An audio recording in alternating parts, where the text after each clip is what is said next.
Ikaw ba ay naghahanap ng salon trolley, ngunit mahal? At kung ikaw rin ba ay naghahanap ng isang salon trolley, ngunit di ka makapagdesisyon kung anong klaseng style ang iyong bibilhin? Well, kung oo ang sagot mo, narito ang sagot sa inyong katanungan at ipapaliwanag ko.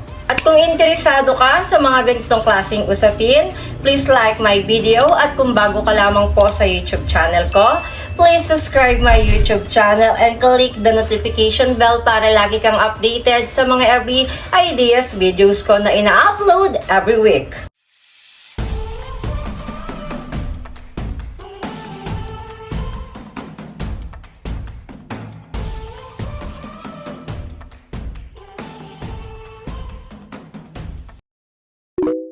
Hello mga Seswang! This is Rhuel Cortez and welcome back again to my YouTube channel.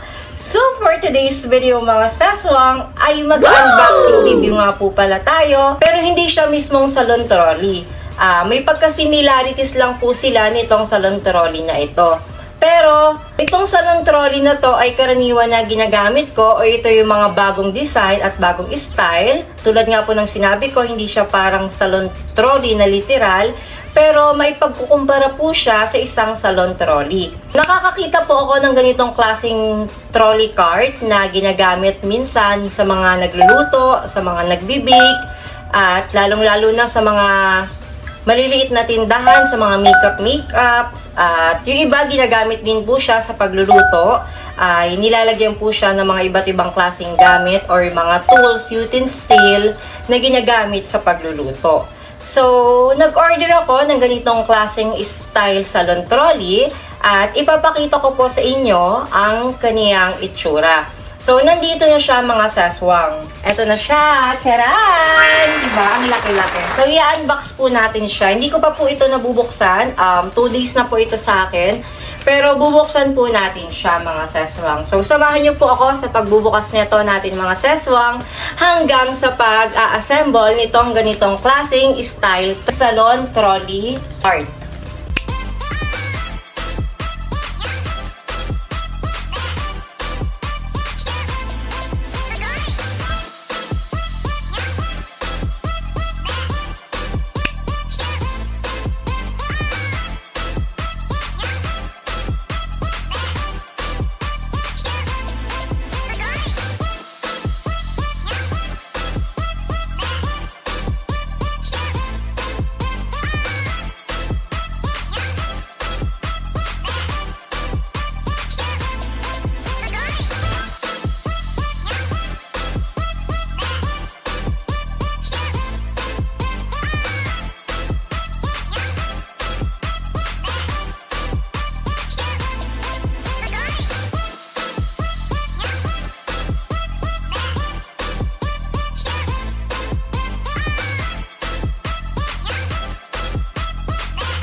Ayan mga Seswang, maraming salamat po sa pag-aantay para i-unbox ko po yung aking tinutukoy na parang style salon trolley.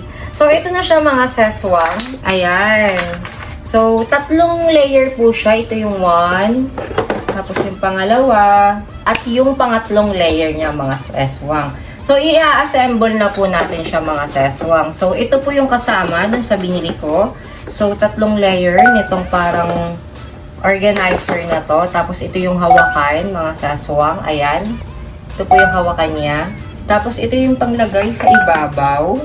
Ito na rin po yung paa or yung gulong nitong binili ko mga Seswang. At ito po yung mag-a-arrange or magpipix dito sa ating style salon trolley cart. So i-assemble na po natin yan mga Seswang.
Ayan mga seswang, maraming salamat po sa pagsama sa akin upang i-assemble ko po itong tinutukoy ko sa inyo na parang isang salon trolley cart.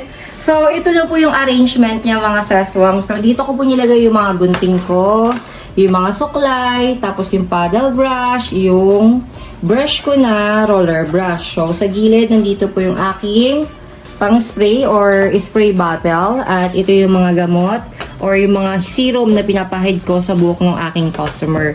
So, dito po sa second layer, dito ko nilagay yung aking mixing bowl. Ayan, ito po. So, para maganda siya tignan.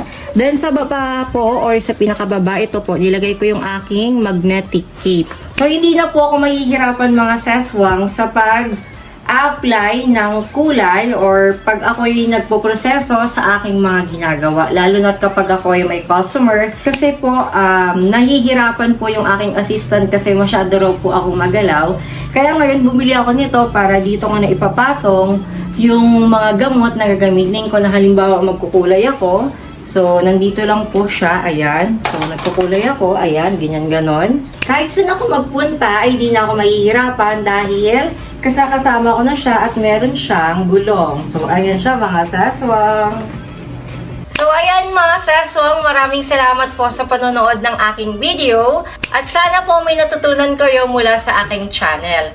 So, sana po nagustuhan nyo itong tinutukoy ko sa inyo na parang isang style salon trolley cart. Ginawa ko tong video na to upang sa mga katulad ko na mga baguhan lamang po sa pagiging isang hairstylist ay makatulong po itong video na to para mabigyan po kayo ng idea kung anong klaseng style ba ang bibilhin yung salon trolley. Dahil alam naman po natin na medyo may kamahalan po yung ganong klaseng style na salon trolley. At kinaganda lang po kasi nung ganong style ay halatang-halatang pang salon siya, unlike sa mga ganitong klaseng style. Pero syempre hindi naman natin kailangan sumunod sa uso o sa mas mahal, hindi naman natin pwedeng isilasundan lalo na halimbawa ang budget natin ay para sa ganito lang. So mukha naman po siyang isang salon trolley, di ba mga seswang? Sa mga magtatanong po kung magkano po itong halaga nitong ating in-unbox ngayon mga seswang na parang isang salon trolley style. Nagkakahalaga lang po ito at sale po siya sa Shoppee ng 550. So, free shipping na po siya kasi nakaabot po ako sa free shipping at sa sale po nila na 88 mega sale. Sa mga gusto pong bumili nito mga seswang, ilalagay ko na lang po yung link nung Shopee dyan sa aking description box dyan sa baba. Para kapag gusto nyo pong umorder ay makaka-order po kayo at di na po kayo mahihirapan kung saan kayo makakabili ng ganitong klaseng style na in-unbox natin. At ang original price nga po pala nito mga seswang, umaabot po ito ng 1,000 to 1,500. Depende pa po sa seller kung magkano po nila ibinibenta yung ganitong klaseng item. So maraming salamat po sa panonood mga seswang. Kung nagustuhan mo tong video ko na to, please like my video. At kung bago ka lamang po sa aking YouTube channel, please subscribe my YouTube channel. And don't forget to hit the notification bell para lagi kang updated sa mga every ideas videos ko na ina-upload every week. Again, sa mga gusto magpa-shoutout, please comment #SeswangPaShoutout. So hanggang sa muli nating pagkikita mga seswang sa next topic. Ito po ulit si Rhuel Cortez na nagsasabing hindi man po ako sikat, pero ang pangalan ko naman po ay kalat and I love you all and bless you all. Bye-bye!